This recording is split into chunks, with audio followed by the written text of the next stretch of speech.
ये कैसी जिंदगी part 5 Hindi novel. Good morning, hello India. बड़ों को ढेर सारा प्रणाम, छोटों को ढेर सारा प्यार और मेरे सारे सब्सक्राइबर कैसे हो आप सबको ढेर सारा Ram Ram, Ganpati Bappa Morya. Welcome back to my YouTube channel Simi की डायरी में, सिमी की डायरी ऑफिशियल में आप लोगों का ढेर सारा स्वागत है। दोस्तों, ये कैसी जिंदगी और ये एक हिंदी नॉवेल है और इस चैनल पे मेरा ये तीसरा हिंदी नॉवेल है। 2 हिंदी नॉवेल इसके पहले भी रख चुकी हूँ, एक प्यारी भूतनी और दूसरा भूल भुलैया। ये कैसी जिंदगी का 4 एपिसोड रख चुकी हूँ। आज 5वें एपिसोड में आप लोगों का तहे दिल से स्वागत करती हूँ।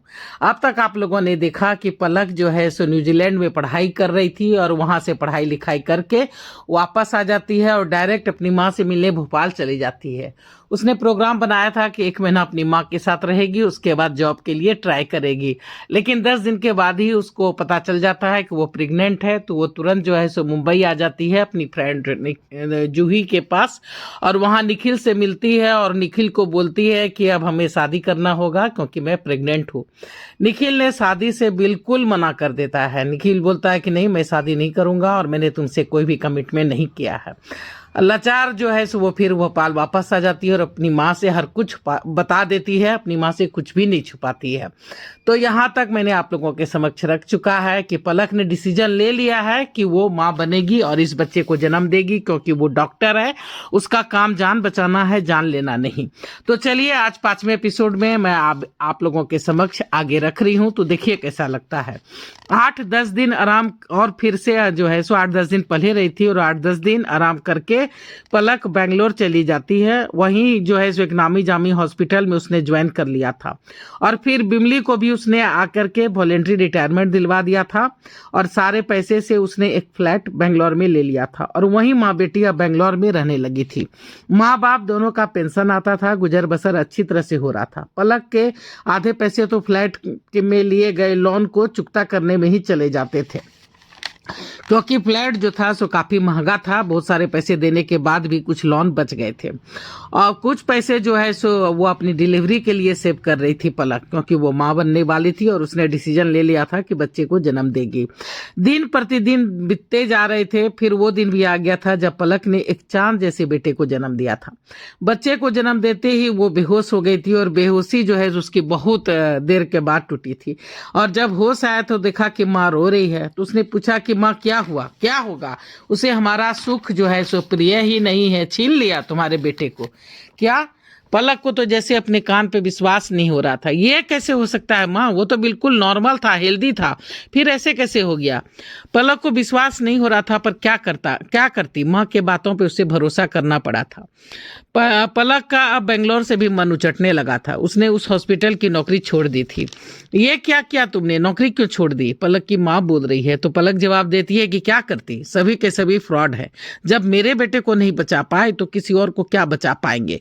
तुम चिंता मत करो, मैं न्यूजीलैंड जा रही हूँ इंटरव्यू के लिए, वहाँ 3 साल रह के आई हूँ, काफ़ी कॉन्टैक्ट्स बन गए हैं, वहीं ज्वाइन कर लूँगी। इस तरह से विदेश में रहना, ना घर के रहेंगे ना घाट के। नहीं माँ, ये फ्लैट है ना, हमें जब भी अपने देश की याद आएगी तो यहाँ आते जाते रहेंगे, पर इसकी किस्त भी तो अभी पूरी नहीं हुई है, वो हो जाएगी, तुम चिंता मत करो।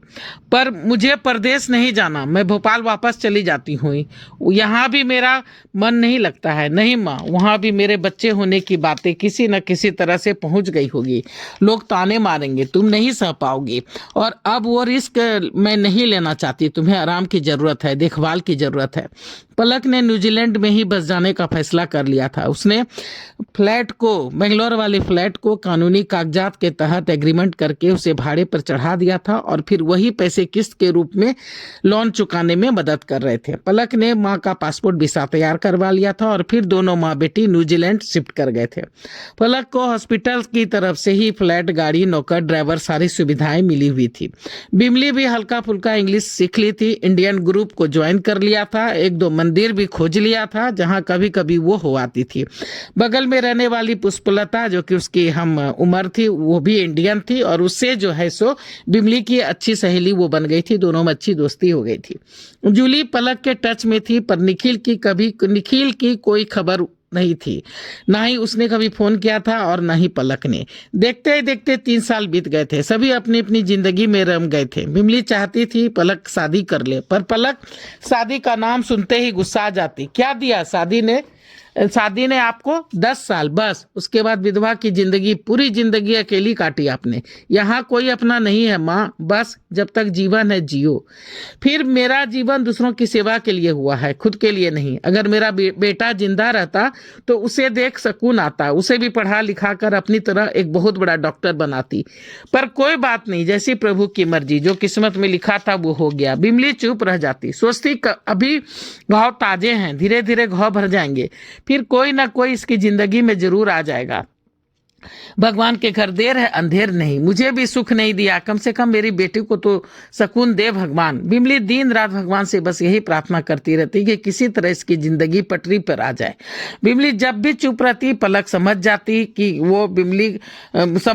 कि तो उसकी माँ क्या सोच रही है, पर वो बिमली का पूरा पूरा ध्यान रखती थी। वीकेंड पर दोनों साथ घूमते फिरते, जिंदगी अपनी पटरी पे दौड़ रही थी। देखते ही देखते पलक को न्यूजीलैंड आए 5 साल बीत गए थे। अब बेंगलोर का फ्लैट भी सारा किस्त चुक गया, बेंगलोर के फ्लैट का भी सारा किस्त चुक गया था और अब वो पूरी तरह से बिमली के नाम हो चुका था। इस बार फ्लैट खाली होने पर बिमली ने जिद मचा दी थी बेंगलोर जाने की। पलक को मजबूरी में छुट्टी ले करके बेंगलोर आना पड़ा था। वापसी में बिमली ने आने से मना कर दिया था। मैं कुछ महीने यहाँ रहना चाहती हूँ। पर माँ, तुम अकेली कैसे रहोगी? अरे अपना देश है। पलक ने लाख चाहा कि वो साथ चले, पर उसकी माँ ने एक नहीं सुनी। तभी हेलो, हाँ हेलो, कौन? मैं जूली। ये किस नंबर से फोन कर रही हो? अरे होटल का नंबर है, मैंने यहीं जॉब ज्वाइन किया है। किस हॉस्पिटल में? टेक केयर में। हाँ वो ठीक है, पर होटल में क्यों है? तुम जानती है कि मैं यहीं हूँ, कल निकल रही हूँ शाम के फ्लाइट से। थैंक गॉड तुम्हें भेज दिया। तुम यहाँ फ्लैट में आ जाओ, यहीं रहना माँ के साथ, मैं भी चैन से जा पाऊंगी। क्या फ्लैट तुम्हारा खाली है? हाँ। और आंटी साथ में नहीं जा रही है? नहीं यार, जिद पे अड़ी हुई है कि कुछ दिन और यहाँ रहेगी। ठीक है, तू एड्रेस एसएमएस कर, मैं पहुंचती हूँ। जूली के भरोसे माँ को छोड़ करके पलक जो है सो न्यूजीलैंड चली गई थी। जूली की भी अभी तक शादी नहीं हुई थी। उसके माता पिता की मौत हो चुकी थी। एक भाई था जो शादी के बाद बस अपनी बीवी और ससुराल वाला का ही होके रह गया था। वो तो अच्छा हुआ था कि डैड की मौत 1 साल पहले हुई, वरना उसकी पढ़ाई भी पता नहीं भाईजान की प्यारी पत्नी पूरा होने देती भी या नहीं। भाई उसका इंजीनियर था, भाभी भी इंजीनियर थी, करोड़पति बाप की इकलौती बिगड़ेल औलाद। नहीं नहीं, वो अकेली नहीं थी, 2 भाई थे उसके, पर उससे बड़े थे, पर बहन तो वह इकलौती थी, इसलिए बिगड़ी हुई थी। अरे बहन तो बहुत लोग अकेली होती है, पर किस्मत ऐसी कहाँ कि माँ बाप के साथ साथ भाई जान भी जान छिड़के। अपनी अपनी किस्मत है भैया। पहले पढ़ाई के कारण माँ बाप और घर से दूर रही, और अब घर के दरवाजे खुद ही बंद हो गए थे। महीने 2 महीने में अगर भाईजान की नींद खुलती, तब कहीं जा करके उन्हें याद आती कि एक बहन है, तो एक फोन खड़का देते। जैसे तैसे मुश्किल से हूँ, हाँ अच्छा ठीक, बस 2-3 मिनट से ज़्यादा कभी बातचीत हुई ही नहीं। दरअसल गलती किसी की भी नहीं है भाई, गलती तो है किस्मत की, गरीबी की। एक गरीब बाप जिसके पास अपना घर तक नहीं था, गांव की झोपड़ी और खेत बेच के शहर आया था, अपनी पत्नी और 2 बच्चों को लेकर बड़े बड़े सपने देखे थे। बेटा बेटी में कभी कोई भेदभाव नहीं किया था। प्राइवेट स्कूल के टीचर हो करके भी दोनों भाई बहन को पढ़ाया लिखाया बनाया। ये क्या कम था, ये काफी था। माँ ज्यादा पढ़ी लिखी नहीं थी, सो डैड की हाथ नहीं बटा पाई थी नौकरी चाकरी करके। हाँ, उसे कभी कोई काम नहीं करने देती थी। एक ही शहर, एक ही भाड़े का घर, उसी में पूरी जिंदगी निकल गई थी। अब तो वो भाड़े का घर भी नहीं रहा था। भैया को अच्छा सा कोठी जो है सो मिल गया था, वो खरीद करके उसके ससुराल वालों ने दिया था, और वो यानी उसका भाई अपनी पत्नी और अपने ससुराल वालों के साथ बहुत ही अच्छे से रह रहा था। जूली भी 1-2 बार वहां गई थी। वो अब मुझे भी फ्लैट लेना होगा, जूली मन ही मन सोच रही है, पर क्या करूं, मेरे पास तो विदेशी डिग्रियां है ही नहीं। 2-3 बार नौकरी भी छूट गई है। अब यहाँ आकर अगर जम गई तो कुछ सोचूंगी। जूली अब तक अपने ही ख्यालों में खोई थी कि बिमली ने टोक दिया। क्या सोच रही है? चाय ठंडी हो रही है। सॉरी आंटी, तेरे यहाँ रहने से मुझे बहुत मदद मिल जाती है। छुट्टी फिर कब होगी तुम्हारी? पता नहीं आंटी, आज हम डॉक्टरों का तो कुछ भी नहीं कर सकते हैं, कब कौन सी इमरजेंसी आ जाए। वैसे भी नई नई नौकरी है। हाँ वो तो है, शाम का वक्त हो गया है। चल मैंने चाय पी ली, अब मैं दिया बाती कर लेती हूँ। बिमली देवी चली गई थी, जूली मुस्कुरा करके रह गई थी। तो चलिए दोस्तों, मैं ये कैसी जिंदगी का 5वां एपिसोड यहीं पे समाप्त करती हूँ। अगला एपिसोड, 6ठा एपिसोड लेकर के फिर मैं आप लोगों के समक्ष जल्दी आ जाऊंगी।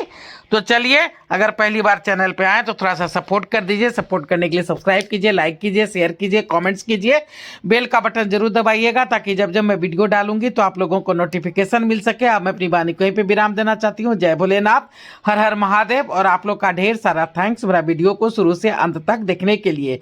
Thanks for watching my video. Thank you.